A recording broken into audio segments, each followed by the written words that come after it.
Happy Monday, everybody. Okay, so this week I'm going to start off with a story of an event that happened here last week here in the office. So I was meeting with a new client. She wasn't a client yet. It was just our first meeting. And it went great. The meeting went great. I'm walking her out the front door. We're walking by Amy, who a lot of you have spoken to, our front desk administrator. And Amy said, "Ooh, that was a rough meeting, huh?" I was like, "No, it went great. Why do you ask?" She said, "Because I could hear the ladies screaming BS, BS." I said, "Oh my gosh. No, yeah, she did say that, but here's the story." So we're talking about the current environment. We're talking about this lady's investments, how they've been invested so far. They haven't been doing really well.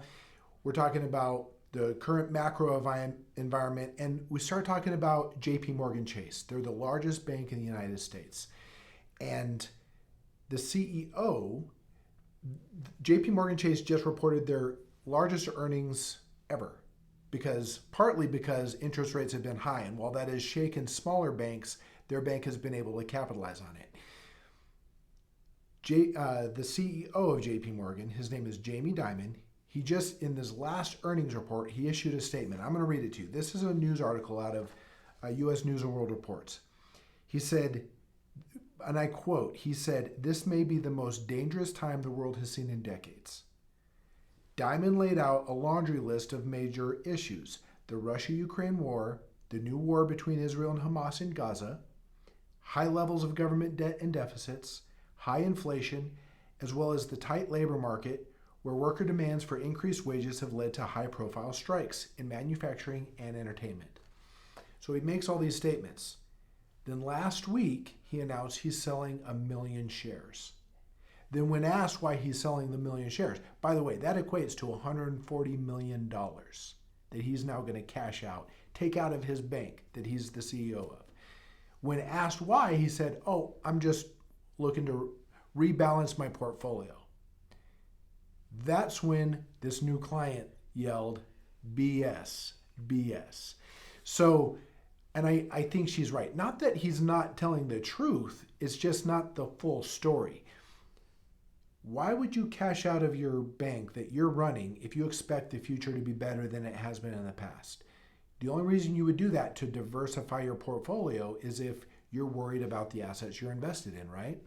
Well, and then he listed off the laundry list of items that he's concerned about, putting us in the most dangerous situation we've seen in decades. Okay, so I think that's a good indicator that the CEO of the world's largest bank, or the United States' largest bank, is expecting what we expect, a recession. Here's evidence on a local level. I was talking to an RV dealer here in town.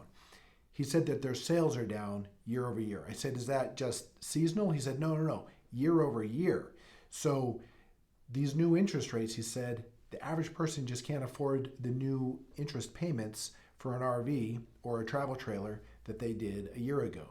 Then I was talking to a motorcycle dealer. He sells used motorcycles. He said the auction house is now selling motorcycles at 60% their value, and they're still not selling them. So these interest rates are having a major impact. Now, the news isn't reporting a recession yet because GDP numbers are still up, gross domestic product. And we talked about that last week, how GDP isn't truly reflective right now of where the economy really is. But we're seeing evidence of it right now. It's just going to take time to play out. In the meantime, your investments are doing great. This is one of the reasons we've invested in hard assets. Instead of the paper assets in the stock market, we've invested in hard assets that we've invested in things that can't file bankruptcy, right? Like commodities, gold and silver, oil, food. You're doing really well. When the recession is fully recognized, I expect there also to be high inflation.